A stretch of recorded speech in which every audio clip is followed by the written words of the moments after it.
Revenue శాఖ మంత్రిని నేనే సెకండ్ అని ఒక ఆయన అంటాడు, డిప్యూటీ సీఎంని నేనే సెకండ్ అని ఒక ఆయన అంటాడు, నేను అంతకుముందు మాజీ డిప్యూటీ సీఎంని, నేను ఆరోగ్య శాఖ మంత్రిని నేనే సెకండ్ అని అంటారు. అసలు సెకండ్ పంచాయతీ తేలుతలేదు. ఇలా ఈ సెకండ్ పంచాయతీ ఏంటంటే ఆయన ఎప్పుడు ఫస్ట్ పోయినా కుర్చీ లాక్కుందాం కోసం పంచాయతీ జరుగుతూ ఉంది కదా. అంటే కుర్చీ లాక్కునే పంచాయతీ కాంగ్రెస్లో జరుగుతుంది తప్ప ప్రజలు మాకు కుర్చీని ఇచ్చిర్రు, ఈ కుర్చీని ఇచ్చిన ప్రజలకు ఏం చేయాలని ఆలోచన వీళ్ళకు ఉందా అంటున్నా. నేను ఇలా మీ టీవీ ద్వారా నేను అడుగుతా ఉన్నా, సమాజానికి పోవాల్సిన అవసరం ఉంది. సమాజానికి మీరు ఇచ్చిన హామీలు ఏంటి, ప్రజలకు మీరు చేస్తున్నటువంటి కార్యక్రమాలు ఏంటి, అసలు దాని మీద సమీక్ష ఏంటి, దాని మీద మీకున్నటువంటి ఆలోచన విధానం ఏంటి, దానికి కావాల్సిన బడ్జెట్ ఏంటి అనే అంశాల మీద ఎక్కడ లేదు. వీళ్ళు ఏం చేస్తారు, కాళేశ్వరం పోయినా పీపీటీ ప్రజెంటేషన్ ఇస్తారు. ఏం చెప్తారు, కాంట్రాక్టర్లను బెదిరించడం కోసం పీపీటీ ప్రజెంటేషన్. ఎందుకు అంటున్నట్టే మీ టీవీ ద్వారా ఇలా కాళేశ్వరం సంబంధించిన జరిగిన అంశాలని ఈఎన్సీ మురళీధరరావు గారు గత ప్రభుత్వంలో ఉన్నారు, ఈ ప్రభుత్వంలో వారు స్పష్టంగా చెప్పినారు. కేసీఆర్ గారి ప్రభుత్వం ప్రజల అవసరాల కోసం, రైతాంగ అవసరాల కోసం దీని డిజైన్లో మార్చింది. ఈ ప్రాజెక్టు కట్టడం అనేది రైతాంగ అవసరాల కోసం, నీళ్ళివ్వడం కోసం అని చెప్పేసి క్లియర్ కట్గా మురళీధరరావు గారు చెప్పినారు. మీరేం చెప్తున్నారు, పీపీటీ ప్రజెంటేషన్ పెట్టి ముఖ్యమంత్రి బొమ్మ ఉండదు దాంట్లో. ముఖ్యమంత్రి బొమ్మతో మీరు చూడండి, ఆడ ముఖ్యమంత్రి బొమ్మ లేదు, పీపీటీ ప్రజెంటేషన్ ఉంటుంది. కాంట్రాక్టర్ని బెదిరించడం కోసం మీరు పీపీటీ ప్రజెంటేషన్ పెడతారు. అంటే ఇలా బెదిరింపుల కోసం, వేధింపుల కోసం మిమ్మల్ని ప్రజలు ఎంచుకోలే, ప్రజల్ని బాగుపరచడం కోసం మిమ్మల్ని ఎంచుకున్నారు. కేసీఆర్ కంటే గొప్పగా ఏదో చేస్తారనే ఆలోచనతో మీకు కాంగ్రెస్ పార్టీ కోటేసినారు. కాబట్టి ఇలా మీరు 6 గ్యారంటీల పేరుతోటి ఇలా అన్ని రకాల ఇబ్బందులు పెడుతున్న ప్రజలు ఎవరైతే ఉన్నారో ఇవాళ మీరు ఏ గ్యారంటీ అమలు చేశారు? కేసీఆర్ గారిని కూడా మీరు మీ టీవీ ద్వారా మేము చెప్తా ఉన్నాము, అప్పులు చేశాడు కేసీఆర్, అప్పులు చేశాడు కేసీఆర్ అని చెప్పారు. ఫస్ట్ పాయింట్ 6 లక్షల సార్. సార్ నేను ఏమంటున్నా సార్, ఇవాళ వీళ్ళు 3 నెలలు కాలే, అంటే సుమారు 50 రోజులు కాలే. 50 రోజులలో వీళ్ళు చేసిన అప్పులు 14,000 కోట్లు. 50 రోజులలో వీళ్ళు చేసిన అప్పులు 14,000 కోట్లు. ఒక్క పథకాన్ని అమలు చేయకుండా 14,000 కోట్లు చేశారు. కేసీఆర్ గారు చేసిన స్కీములన్నీ, కేసీఆర్ గారు చేసిన అభివృద్ధి కార్యక్రమాలన్నీ, కేసీఆర్ గారి అంటే చూస్తున్న ఇవాళ తెలంగాణలో సామెత ఉంటుంది, హనుమంతుని గుడి లేని ఊరు లేదు, కేసీఆర్ గారి సంక్షేమ పథకం అందని ఇల్లు లేదని చెప్తా ఉన్నా నేను. ఈ రకమైన కార్యక్రమాలేమో తెలంగాణ ప్రభుత్వం చేసింది. వీళ్ళు ఒక్క కార్యక్రమాన్ని అమలు చేయకుండా 14,000 కోట్లు అప్పు చేసిన ఘనత కాంగ్రెస్ పార్టీకి దక్కుతుంది. అన్న మీరు బలంగా మాట్లాడినంత మాత్రాన నిజం అబద్ధం కాదు, అబద్ధం నిజం కాదు కదా. మీరు ఇందా మాట్లాడారు 100% పథకాలు అందినాయా తెలంగాణ రాష్ట్రంలో? అందకుంటే ఏమైంది? సరే మీరు నల్గొండ జిల్లా కదా, ఇప్పటికి నల్గొండలో ఫ్లోరైడ్ బాధితులు తగ్గిర్రా? నేను చెప్పలే కదా, కేంద్రమే చెప్పింది కదా. పార్లమెంట్ సాక్షిగా కేంద్రం ఒక నివేదిక వచ్చింది, మీరు చదవండి, గూగుల్లో కొట్టి చూడండి. పార్లమెంట్ సాక్షిగా కేంద్ర ప్రభుత్వము ఫ్లోరైడ్ రహిత ప్రాంతంగా తెలంగాణ మారిందని మ్యాప్లో పెట్టిందంట. నేను బీఆర్ఎస్ పార్టీగానో, బీఆర్ఎస్ పార్టీ అధికార ప్రతిగానో, మాజీ కార్పొరేషన్ చెప్పితే అబద్ధమవుతుంది.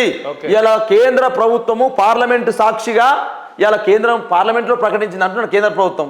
ఇంకేం కావాలి, తెలంగాణ ప్రభుత్వం చేసిన అభివృద్ధికి సాక్ష్యం అంటా నేను. ఇవాళ ఫ్లోరైడ్ రక్కసిని తరిమి కొట్టినాం, నీళ్లు నిధులు నియామకాలనే ఎజెండాను ముందుకు తీసుకొచ్చినాం, నా తెలంగాణ కోటి రతనాల వీణ 1 కోటి ఎకరాల మాగానిగా మార్చినాం.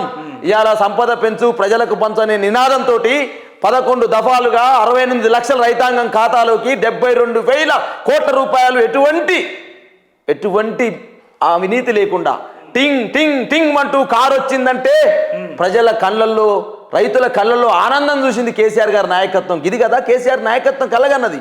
ఇవాళ అటువంటి కేసీఆర్ గారి పైన అవాకులు చవాకులు వెళుతూ, సిల్వలు పలవలుగా అబద్ధాలు ప్రచారం చేస్తూ, ప్రగతి భవన్ ఏదో ఆయన సొంత ఇల్లు అయినట్టు, ప్రగతి భవన్ ఏదో కేసీఆర్ సొంత ఇల్లు అయినట్టు, చూసినవా అద్దాల మీద కట్టుకుని చెప్పేసి అబద్ధాల ప్రచారం చేసిన కాంగ్రెస్ నాయకులు గెలిచిర్రు. అభివృద్ధి ఓడిపోయింది అంటున్నారు ప్రజల ముందు. ఇలా ఎందుకంటుందంటే సార్, ఇలా బుల్లెట్ ప్రూఫ్ బాత్రూమ్లు అన్నారు, వెండి కడ్డీలు అన్నారు, బంగారు దర్వాజాలు అన్నారు. మరి ఇలా బంగారు దర్వాజాలు ఎన్ని ఉన్నాయో లెక్క చెప్పాలి బట్టి విక్రమార్క. ఎండి కడ్డీలు ఎన్ని ఉన్నాయో చెప్పాల్సిన అవసరం ఉంది ఇలా బట్టి విక్రమార్క. అదేవిధంగా 100 రూములు కట్టుకుంటూ కేసీఆర్ అని చెప్పేసి భోగాలం ఇస్తాను చెప్పేసి నువ్వు 100 రూములు ఎన్ని ఉన్నాయో చెప్పాలి బట్టి విక్రమార్క. 100 రూములు ఒకవేళ ప్రగతి భవన్లో ఉంటే రేవంత్ రెడ్డి ఒక 50 రూములు ఉంటే మళ్ళీ బట్టి విక్రమార్క 50 రూములు ఉంటాయి. డిప్యూటీ సీఎం ఎందుకుంటలేడు ప్రగతి భవన్లో రేవంత్ రెడ్డికి ఇవాళ నేను ప్రశ్నిస్తా ఉన్న సిగ్నేచర్ స్టూడియో ద్వారా, ఎందుకు ప్రజాభవన్ లో మహాత్మా జ్యోతిరావు పూలే భవన్ లో రేవంత్ రెడ్డి ఉండకూడదా? ఉండాలని ఇష్టం లేదా?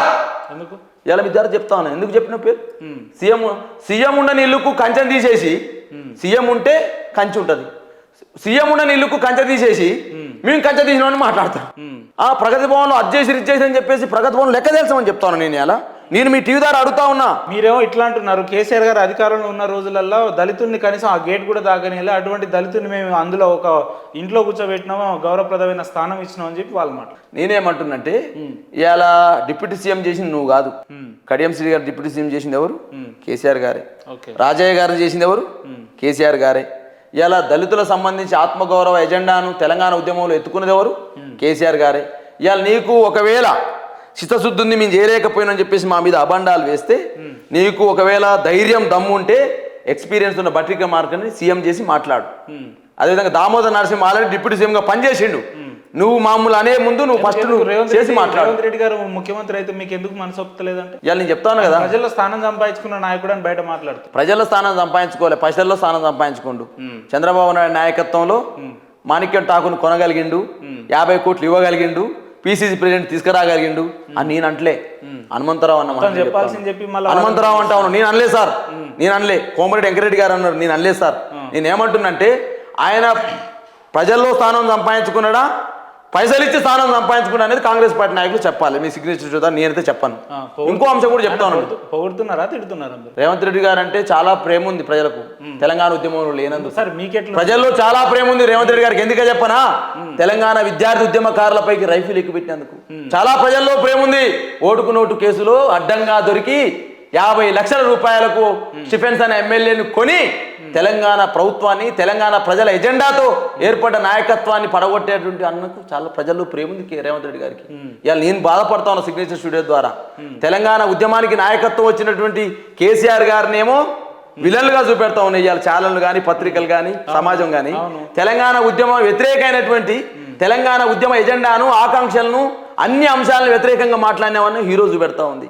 కాబట్టి అంత ప్రజలు ఆలోచన చేయాలి. నా ఈ టీవీ ద్వారా చెప్తున్న ఈ మాటల్ని ప్రజలు ఆలోచన చేయాలి. దీని ముందు నేను ఒక చిన్న క్లారిటీ చెప్పాను. ఈ రోజు నేను మీకు ఇంటర్వ్యూలు ఎందుకు పిలిచిన? మీరు ప్రజలలో హీరో కాబట్టి కదా పిలిచిన, అంతే కదా?